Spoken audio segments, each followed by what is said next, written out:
Hey everyone, it's Sarah here. Welcome back to my channel, Never Out of Books. Welcome to all of my new subscribers because that was weird.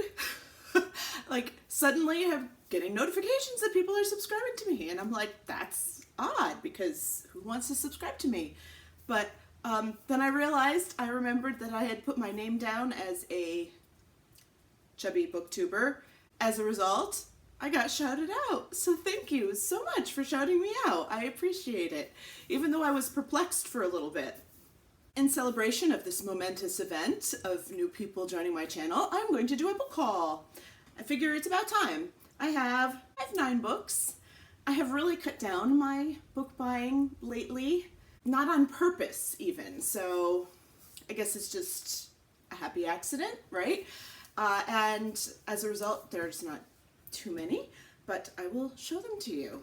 The first 2 I got from my mother, so they were free, which is the best sort of book to get. She grabbed them, I think, both from yard sales. So I have Us Against You by Frederick Bachman. This is the sequel to Beartown, which I have not read. As a matter of fact, I am collecting a lot of his books, and I've only read A Man Called Uva. I think you say it Uva. And I absolutely loved it, though. It was a wonderful book. So I've been kind of collecting his other books and have not read any yet. So hopefully I'll get to one of these very soon. She also grabbed Sick Puppy by Carl Hiaasen. Carl Hiaasen, I like a lot of his books, but sometimes I'm finding ones now that I'm not really enjoying very much. But these are kind of palate cleansers for me. They're satire, and yet like the bad guy always gets it in the end, so it's kind of satisfying. So I haven't read this one yet. Obviously it's old and terrible condition, but I will read it and then probably recycle it. I went a little bit more crazy for Book of the Month Club. I had a couple of credits that were expiring, so I had to kind of pick some books to bring home so I wouldn't lose my credits. So the first one I picked was Summer of '69 by Ellen Hildebrand. I've only read one book by her, surprisingly, and I really, really, really loved it, and I'm looking forward to the sequel. And this is a historical fiction set in the 60s, which, I mean, I wasn't alive in the 60s, so I can say it's historical fiction, but for people who were alive in the 60s, I think it would sound weird to say it's historical fiction. But whatever, it's got the surfer dudes on the back and all of that. And so I have high hopes that I will enjoy this. I also grabbed Miracle Creek by Angie Kim. I don't even remember what this is about, but it looked good, obviously, when I grabbed it. A courtroom thriller, it says it is, so I tend to like courtroom thrillers, kind of, I think. I haven't read one in a while. And then I have The Bride Test by Helen Huang. I read the first one a couple months ago, loved it, and I'm looking forward to this one now. Hopefully I'll get to it soon. And I grabbed this more for my daughter than for me, but I probably will read it as well. But Spinning Silver by Naomi Novik. And from what I can glean, this author retells fairy tales. And so I figure that sounds like something that could really be enjoyable. Along with that, I went to the Strand a couple months ago, I want to say, and grabbed this for my daughter, Uprooted, which is actually the first book by this author.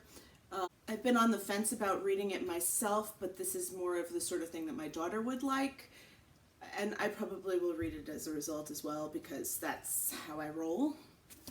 I also grabbed The Lovely and the Lost by Jennifer Lynn Barnes. She's an auto-buy author for me. I really enjoy her writing. She writes suspense thrillers for the young adult age group, which tends to be more my speed. And this is her new release. I do believe it's a standalone as well. And this is a missing persons story told from the viewpoint of the missing person. And lastly, but definitely not least, is the sequel to a book I really, really loved last year. It is middle grade, so if that's not your jam, sorry. But it is the York series. This one is The Clockwork Ghost. These are adventures. They're beautiful. They are, like, the covers are beautiful, and the content is absolutely delightful. And it is set in a different New York City. A very, like, if you could see, very kind of steampunky,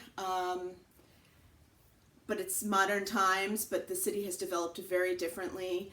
And the first book was just a puzzle and an adventure and so much fun, and so I am looking forward to this one. How's that for a quick book haul? I don't think I purchased any ebooks. I would share them with you if I did. My e-reader's kind of been on the fritz again, and I'm not really a fan of reading on my iPad or my phone. I'll do it if I have to, but like the backlit screen hurts my eyes. See, this is what happens when you get old. I can't do it anymore for long periods of time.